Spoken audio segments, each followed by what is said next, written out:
Shalom adik-adik, kembali lagi dengan Kak Angel. Kali ini dengan pembelajaran yang berbeda. Kali ini Kak Angel akan membawa kebaktian untuk kita. Nah, karena keadaan negara kita yang sekarang ini sedang dilanda pandemi yaitu COVID-19, jadi kita tidak bisa bersama untuk melakukan kebaktian ini. Jadi, mengadakan kebaktian online. Kakak harap adik-adik bisa mengikutinya dengan baik ya. Oke. Nah, adik-adik jangan lupa ya bawa alat untuk berperangnya di dalam kebaktian ini yaitu Alkitab. Oke. Nah, biar kita lebih semangat lagi, kakak minta semua tepuk semangat. Ayo sama-sama. Tepuk semangat. Semangat. Oke, adik-adik pasti udah semakin semangat pada pagi hari ini kan? Nah, sekarang biar lebih semangat lagi, kakak mau mengajak kita semua untuk bernyanyi pujian, yaitu lagu Anak Monyet. Pada tahu kan? Semua tahu kan? Iya, Anak Monyet. Seperti itu nadanya. Kalau adik-adik tahu, ayo semua nyanyi bareng sama kakak. Di atas pohon, anak burung di dalam sangkar, anak cacing di dalam tanah, anak Tuhan di dalam gereja. Memulai kebaktian kita, ada baiknya kita satukan hati kita. Mari kita berdoa. Lipat tangannya, tutup matanya, mari berdoa kepada Tuhan. Mari kita berdoa. Terima kasih Bapa di surga atas berkah-Mu kepada kami, sehingga kami bisa mengikuti kebaktian pada hari ini. Bapa, banyak segala dosa yang kami perbuat, kiranya Engkau hapuskan dosa kami, supaya tidak terhalang kasih-Mu kepada kami. Bapa, sebentar lagi kami akan mendengarkan firman-Mu. Kiranya Engkau membuka pintu hati kami supaya kami bisa menerima firman-Mu dengan baik. Inilah doa yang kami sampaikan kepadamu ya Bapa. Kiranya Engkau menyempurnakan doa ini. Kami mengucapkan amin.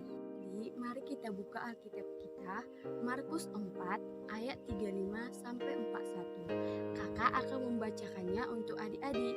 Didengar ya. Angin ribut diredahkan.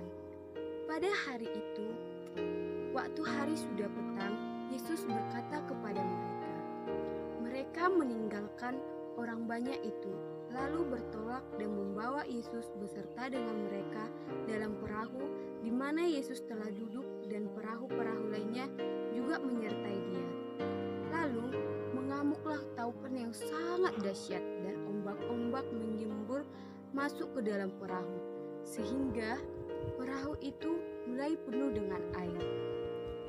Pada waktu itu, Yesus sedang tidur di buritan di sebuah tilam. Maka murid-muridnya membangunkan dia dan berkata kepadanya, "Guru, engkau tidak peduli kalau kita binasa?"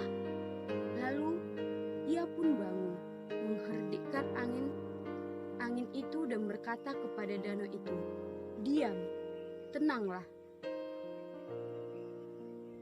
Lalu angin itu reda dan danau itu menjadi teduh sekali. Lalu ia berkata kepada mereka, "Mengapa kamu begitu takut? Mengapa kamu tidak percaya?" Mereka menjadi sangat takut dan berkata seorang kepada yang lain, "Siapa gerangan orang ini sehingga angin dan danau pun taat kepadanya?" Begitulah firman Tuhan yang kita baca pada hari pertamanya untuk mengambil sapu yang berada di luar. Tetapi Daniel merasa takut karena di luar sudah gelap. Yang kakak mau tanyakan, apa yang ditakutkan oleh Daniel? Oh iya, pasti semua adik-adik merasa takut kalau keluar di. Nah, supaya adik-adik tidak takut, ayo dengarkan cerita kakak ini. Adik-adik, tahu apa ini? Iya, ini adalah perahu, bentuk perahu. Nah, perahu ini biasanya dipakai di mana?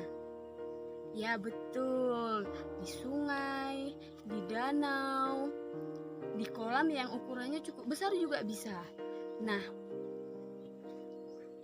hari ini kita akan mendengarkan sebuah cerita tentang perahu yang dinaiki oleh Yesus dan murid-muridnya. Nah, pernah kan adik yang tadi kita hari ini kita akan mendengarkan cerita tentang perahu yang dinaiki Yesus dan ke-12 muridnya. Nah, tadi kita sudah membacakan ayat firman di Markus 4 ayat 35 sampai 41. Nah, di situ dijelaskan bahwa Yesus dan murid-muridnya menaiki sebuah perahu. Dan pada saat itu Yesus tidur di dalam pojokan perahu. Dia tidur terlelap meskipun angin badai sangat kencang dan membuat air masuk ke dalam perahunya. Tetapi Yesus tetap saja tenang dan tidur nyenyak. Tetapi murid-murid Yesus menjadi ketakutan dan berpikir bahwa mereka akan binasa. Lalu salah satu dari murid Yesus membangunkan Yesus dan berkata kepada Yesus, "Guru, apa yang terjadi? Apakah guru tidak peduli dengan nasib kita? Apakah guru senang jika kami tiada?"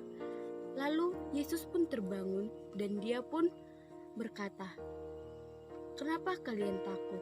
Apakah kalian tidak percaya?"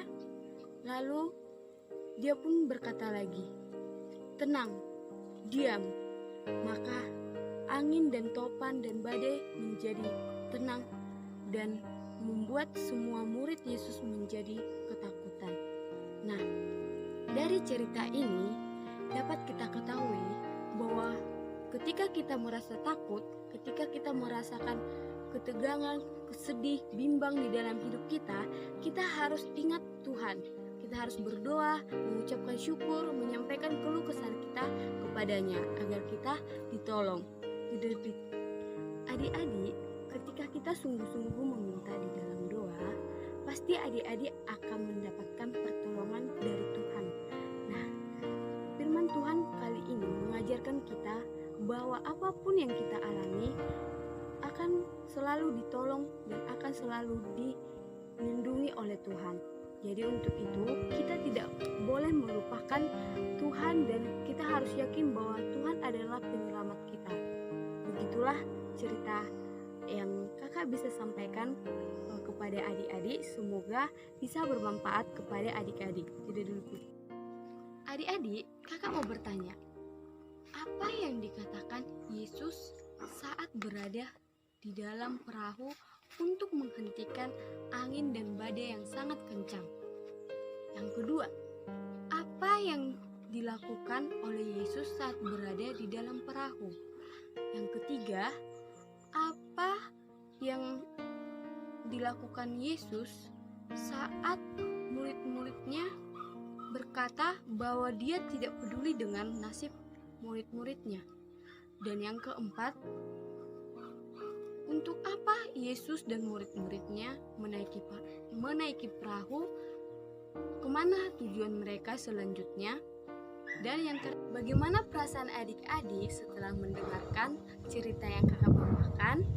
Nah, untuk tugas di rumah, kakak punya ayat hafalan untuk adik-adik, yaitu Mazmur 23 ayat 4a. Ingat ya adik-adik, dihafal di rumah. Nah, demikianlah kebaktian yang kakak bawakan pada hari ini. Nah, sebelum kita mengakhiri, kakak akan membawakan sebuah lagu untuk memuji Tuhan, yaitu lagu Tetap Cinta Yesus. Adik-adik pada tahu kan? Mau cinta Yesus selamanya, ku mau cinta Yesus selamanya.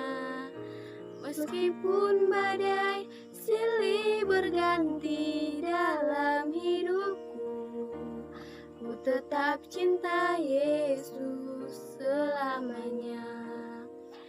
Ya Aba, Bapa, ini aku anakmu, layakkanlah seluruh hidupku. Ya Aba, Bapa, ini aku anakmu, layakkanlah seluruh hidupku. Ya Aba, Bapa, ini aku anakmu, pakailah sesuai dengan rencanamu. Sebelum kita mengakhiri kebaktian kita pada hari ini, mari kita satukan hati kita, mari kita berdoa. Terima kasih Bapa atas berkah-Mu kepada kami yang menemani kami dari awal sampai akhir kebaktian ini. Bapa, terima kasih Engkau telah memberikan firman-Mu kepada kami yang sangat begitu penting di dalam kehidupan kami ini. Bapa, sebentar lagi kami akan mengakhiri kebaktian kami ini. Kiranya apa yang kami terima di kebaktian ini dapat kami gunakan di kehidupan kami ini. Bapa, kami ini anak-anak-Mu yang penuh dosa. Kiranya Engkau hapuskan supaya tidak terhalang kasih karunia-Mu kepada kami. Inilah doa yang kami panjatkan kepadamu ya Bapa. Amin. Demikianlah kebaktian kita pada hari ini. Semoga adik-adik dapat mengambil makna yang kakak sampaikan pada kebaktian kali ini. Di akhir kata, kakak mengucapkan terima kasih, dan jika ada kesalahan, kakak minta maaf. Demikianlah kebaktian yang kakak bawakan. Shalom, selamat pagi adik-adik. Dadah.